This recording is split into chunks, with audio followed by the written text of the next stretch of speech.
Hey, Matt, I know Sunrise Automotive does auto stuff, but I need some tires for my truck. Can you recommend someone? Yes, I can. We do that. No, I mean, I need them installed and balanced and all that. Yep, we do that. Well, my son needed his windows tinted. Yep, we do that. I need my too. seat replaced. Yep, we do that too. I need a new roof line, and a new spoiler, and a new Yep, trunk. we can even do that too. Okay, I get it. I suppose you can also do a radio show too, huh? Well, as a matter of fact, join me every Monday at 10 for auto repair with personal care here on The Source. Of course you do. 25 minutes before 8 o'clock. Nice looking Monday morning. It's looking darker, isn't it? When do we change the clocks? In November? November, the first Sunday in November, I believe. Wow. Yeah. So the middle of October, this is about the time when I change gears. I decide that, okay, this is the time of the year. Because you enjoy the holidays. It gets to be a little dragged out, but you got it in little increments. You got this Halloween thing going on right now, right? Right, It's just, exactly. it's just starting, or is it just starting in my awareness? Just starting in your awareness, because the pumpkin patch at Druid Hills has been open for, I don't know, gosh, about 2.5 weeks now. Really? Oh, wow. And I didn't know that. Halloween stuff has been up, and everything's all set. Well, I just noticed some in my neighborhood, so oh wow, so the pumpkin patch has been up 2 weeks already. Yeah. Wow. They do such a great job every year. It's the 20th anniversary too, from what I understand. That was fun. It was. We did the video. Yeah, we did the video. Yeah, we should put that up there. So the Ocala Christmas Parade is in December. I know that's 2 months away, and I'm not trying to be premature with this, but there was there was talk last year that WOCA would have an airplane in this year's Christmas Parade. Remember that? Yes, I remember that. So in case anybody's wondering how we would pull this off, I found a photo and I put it on the WOCA Facebook page. Oh, cool. Can I see? Do you have it? Yeah, there it is right there. There's the airplane in a parade. Oh, there you go. There you go. So there you are. Galen, you're going to be in the cockpit of that plane. Yep, and Brad is cringing right now. No from idea Ocala how you do. Aviation. No That idea. is cool. No idea how you do that thing with the wings there, but maybe Dan knows how to do that. All right, there are so many things in the news. We'll get to the serious stuff. If you just give me a second here and get to something fun. We have 2 tickets to the Ocala Civic Theater. There's a play that started on October 8th, and it runs through the 18th. Wow, only 6 more days. Yeah. Okay, so the tickets are worth $25 a piece, so it's a $50 prize. We'll give you 2 tickets, and the play is called Rounding Third. Now, for those who've heard this description before, I'm sorry, but those who haven't, here it is. Exactly. I want you to know what the play is about, because otherwise, how will you know if you want to go? It's a story about 2 guys named Don and Michael. They are the odd couple of Little League. Don has been a coach for a long time. He lives by the hardball conviction that winning is the only thing. Winning is the only thing.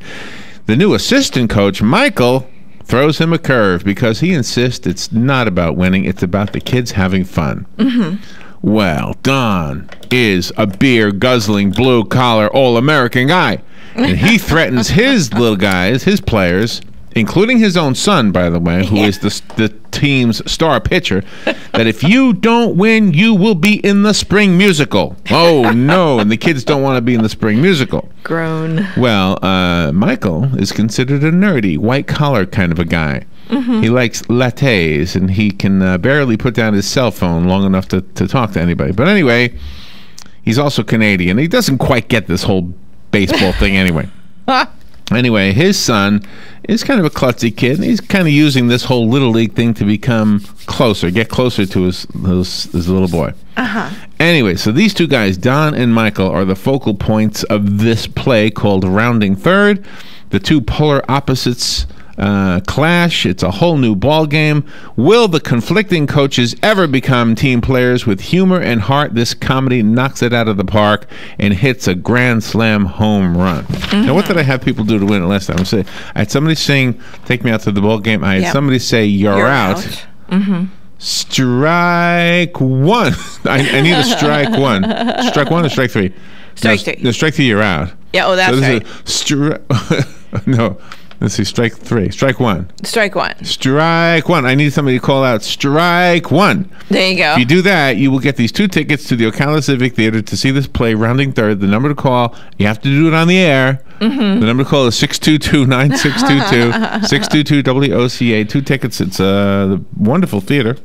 It is. And, Wonderful troupe over there. And they do a great job putting on the play. So you'll have to call us and say, strike one. Yeah. In your best baseball coach voice. There you go. That you can possibly do. Mm-hmm. Nobody's doing it. No. Nobody's Nobody calling wants in. to say strike Nobody one. wants to say strike They don't one. want to be an umpire. They don't want to do it. No, they don't. Yeah, they don't want. They know umpires. All right. We'll put this But on. they do a great job at the Ocala Call it if you Civic feel like Theater. calling it. If you feel like calling it. All right. So let's Yeah. talk about this. Ready? Oh, here we go. Here we go. Hold on. Okay. Hold on. I think I got to take her, Robin. Okay. Come on. Do you want to play? Sure. Okay. Can you do it? Strike one.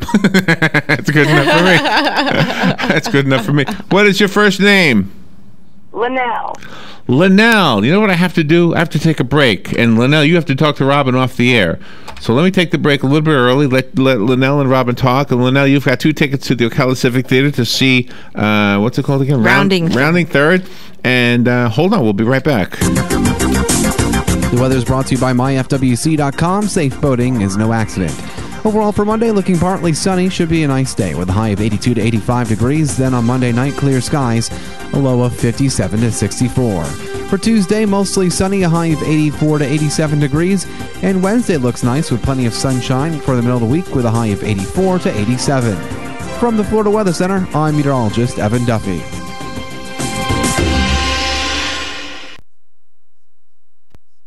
Logano claims his first win in this year's chase. This is the Coca-Cola Monday Morning Race Refresher, sponsored by Coca-Cola. Enjoy the race with an ice-cold Coke, the official soft drink of NASCAR. As the sun was setting over my son's blanket fort, a smile crossed my face because I had dinner covered. Earlier at Walmart, my senses told me my family would want something delicious. Coca-Cola and a market-side rotisserie chicken from the deli answered the call. Mom, can I have some more? Looks like another dinner saved by Mom the Incredible. Find the effortless meal your family deserves at the Walmart Deli with a tender market-side rotisserie chicken, 2 pounds of savory potato salad, and icy cold 2-liter Coke for $9.50 or less. Tax deposit and CRV not included. Joey Logano and his number 22 Team Penske team dominated the rain-delayed Bank of America 500 yesterday afternoon at the Charlotte Motor Speedway, leading a race-high 227 of the 334 laps. No, anytime you can win in the chase, they're always big wins, and if you can secure yourself into the next round, that always gives your team a little bit of a break and be able to recharge your batteries into the next round. So proud of what this team's done today. Such a fast race car. Makes us feel good going into the next round, and know the confidence is still there. The team's still strong, and just looking forward to getting through the rest of the chase.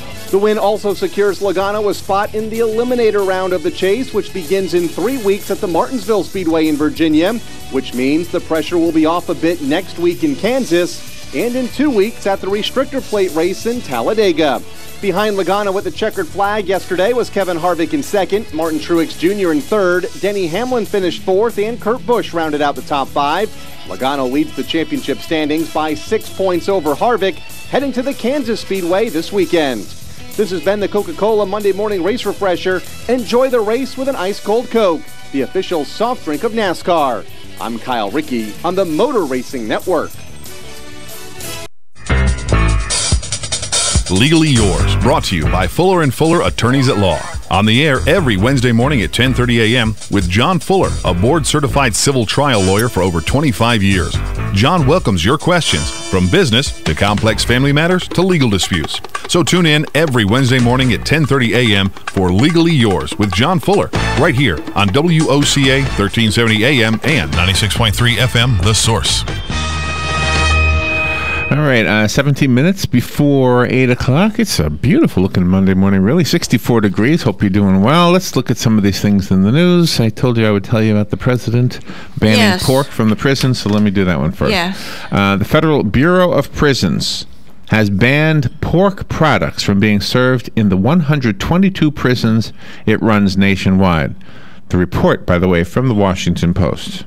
Mm-hmm. The ban started with the new fiscal year, which began October 1st, and is attributed to the Bureau.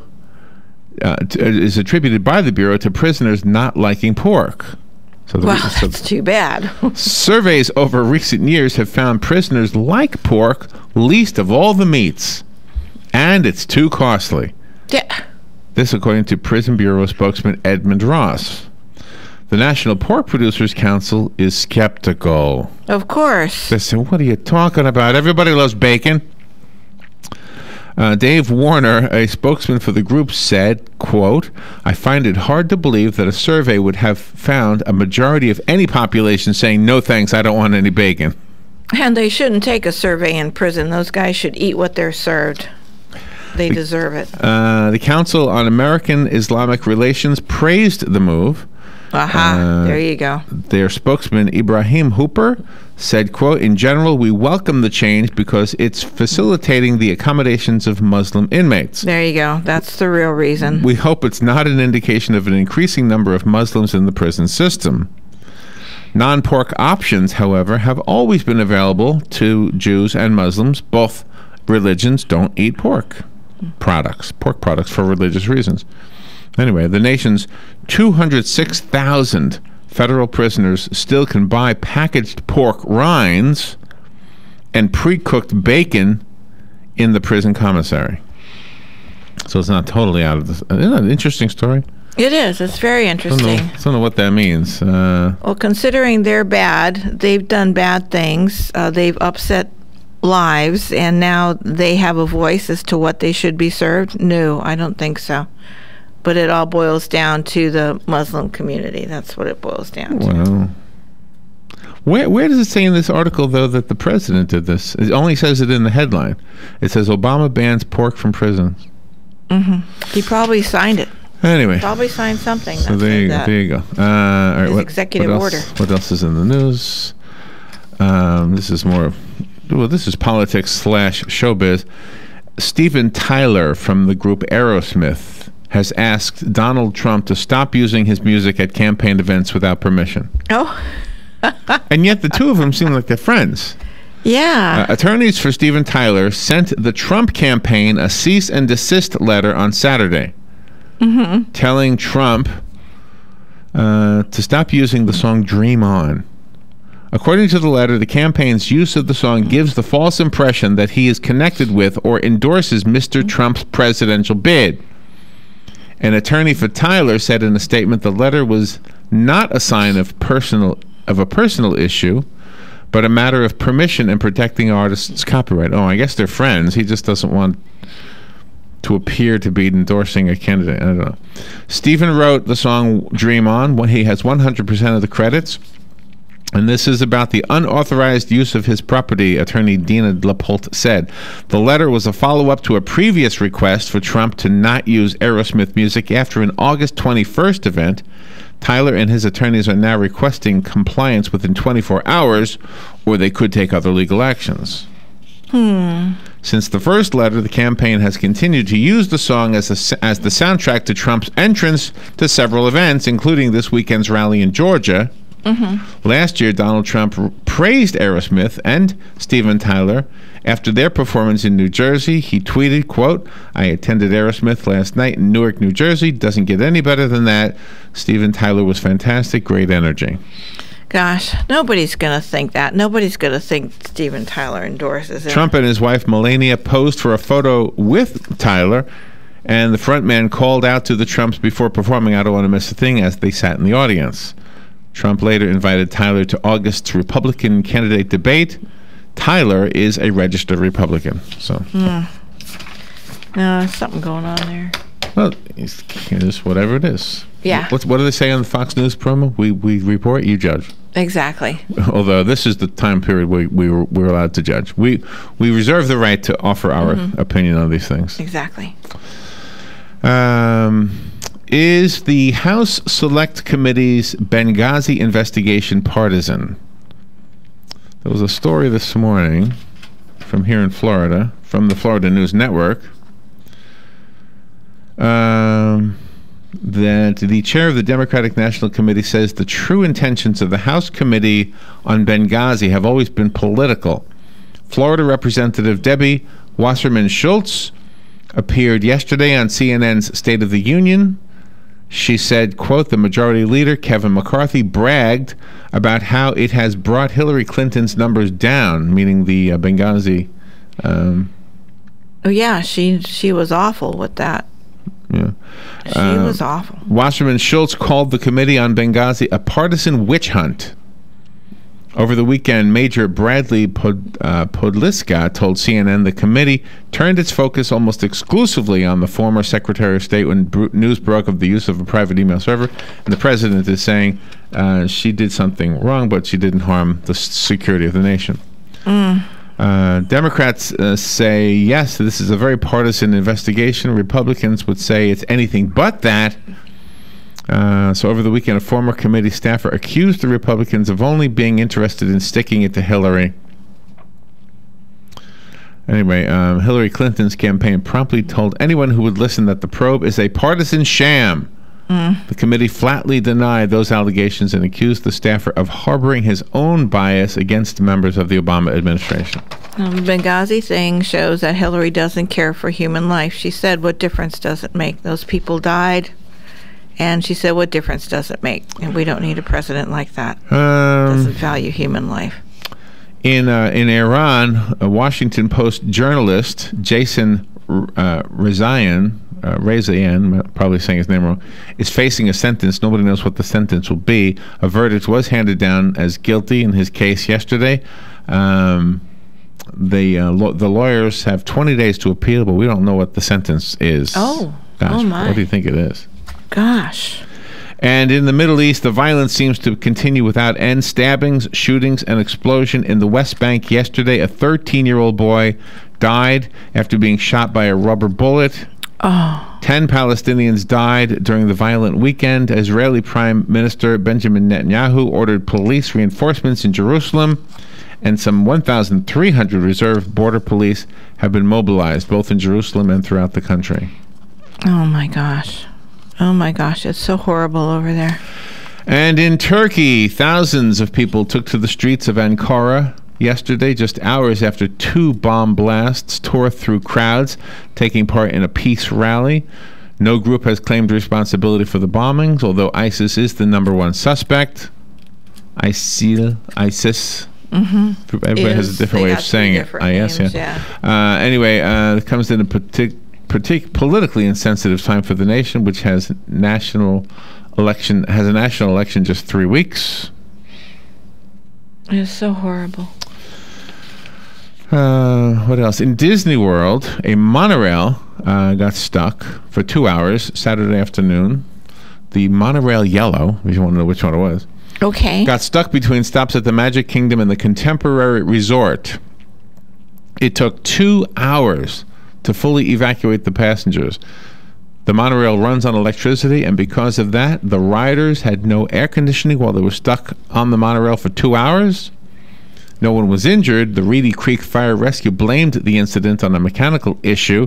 The system was back online later on in the day, but now the question is, how does Disney compensate these people that were stuck in a train for 2 hours? What do you do?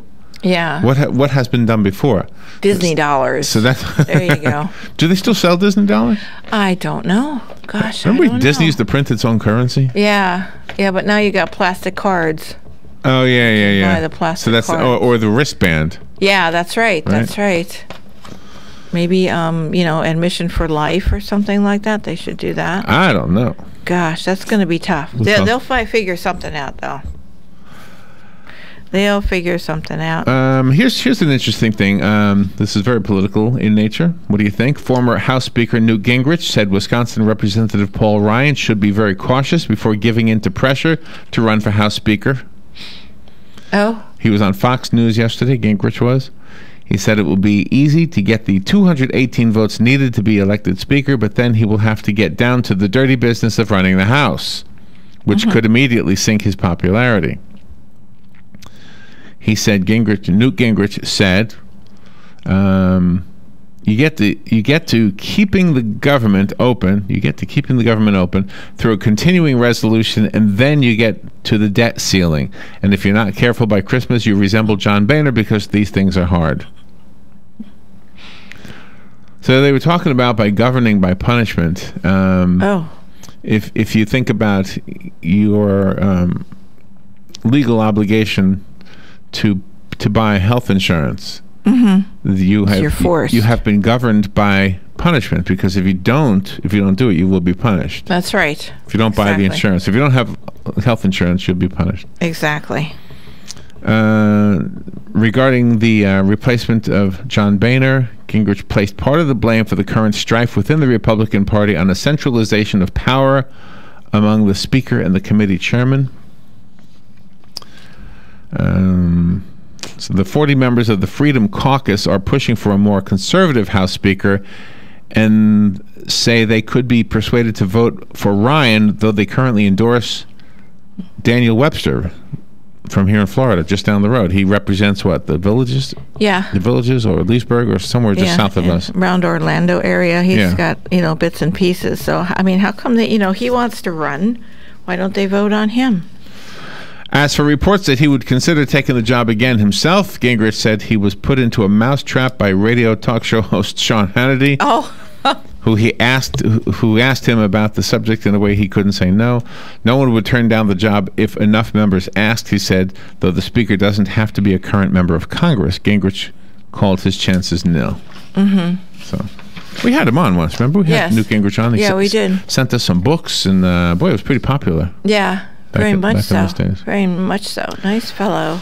And very respectful. Again, today's Columbus Day, and it's also the beginning of something new for the second Monday in October. It is Indigenous Peoples Day, purposefully set on the same day as Columbus Day to make a point. Mm-hmm. Which is good. Some cities that are participating are Albuquerque, Portland, St. Paul, and Olympia, Washington, as well as Minneapolis and Seattle. Mm-hmm. So do you think we should do that here in Ocala? We have a rich Native American heritage here in Ocala. Yes, we do. Very much so. I would be you'd be hard pressed to find a city in America that doesn't have a rich Native American heritage. Oh yeah, exactly. I mean, so many things are named. Even Ocala, the name Ocala, right? Yeah, that's right. Comes from a Native American word. Ocala, yeah, and then somebody changed it to Ocala. This day has been Columbus Day since 1934, when Congress set aside the second Monday of October as a federal holiday. Wait a minute, no, they didn't. In 1934, it was October 12th. Yeah, exactly. Because as kids, I remember October 12th was always Columbus Day. It wasn't moved to Monday. That's right, exactly. So exactly. As kids, it was always on the day. It wasn't like the Monday. The state of South Dakota renamed Columbus Day to Native American Day in 1990. They don't even call it Columbus Day anymore in South Dakota. It is an official state holiday in South Dakota. Berkeley, California has observed Indigenous Peoples Day since 1992. Native Americans are the nation's smallest demographic. And when Columbus arrived here, they were the only demographic. Yeah. Isn't that something? That's right. Native Americans make up 2% of the U.S. population. In recent decades, a significant number of tribal members have moved from reservations to urban areas where a large majority live today. Yeah, you would too. Oh, sure. The way I understand it, those reservations aren't the best place to live. No, It was like a prison.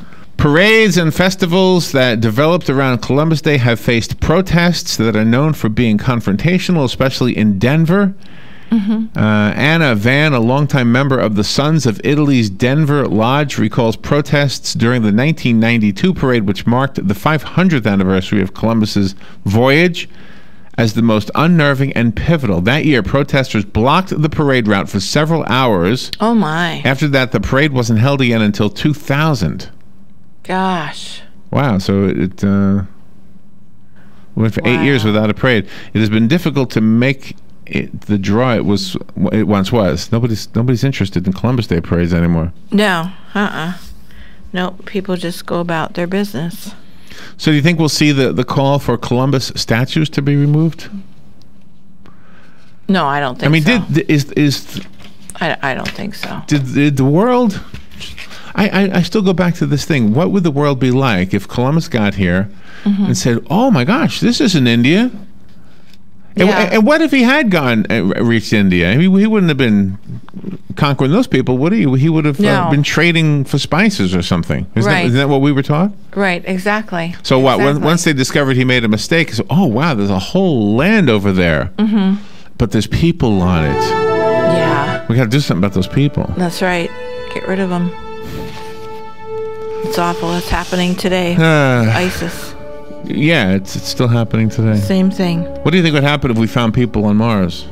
Oh, it'd be the same thing. You think? We go in and we try to invade them. You think? Or you think, oh, this is your... Oh, gosh. Yeah. We don't want to make that same mistake again. All right, we'll be right back. Broadcasting from the Paddock Mall Studios, this is WOCA, Ocala, Gainesville, The Villages, 1370 AM, 96.3 FM, The Source. Fox News Radio, I'm Pat O'Neill. A Tennessee man is in custody after the fatal shooting of an off-duty police officer. It happened in the Memphis suburb of Cordova, outside the home of Officer Terrence Ulrich, whose uncle says the suspect is from the same neighborhood. Just shoot, you got a gun, shoot. Going crazy. Scared right here. Ulrich leaves a fiancée who's 4 months pregnant. If you plan to take a Southwest Airlines flight today, make sure you pack plenty of patience. Technical issues are causing delays that could have a ripple effect across the country. Now, right now, Southwest is not saying what started the problem, what caused the problem, or when it could be resolved, but they're hoping to get it resolved as quickly as possible. Robin Murdoch of Fox affiliate WJBK in Detroit. Southwest advising passengers to get to the airport at least 2 hours early and to print their boarding passes at home if they can. Fox News, we report, you decide.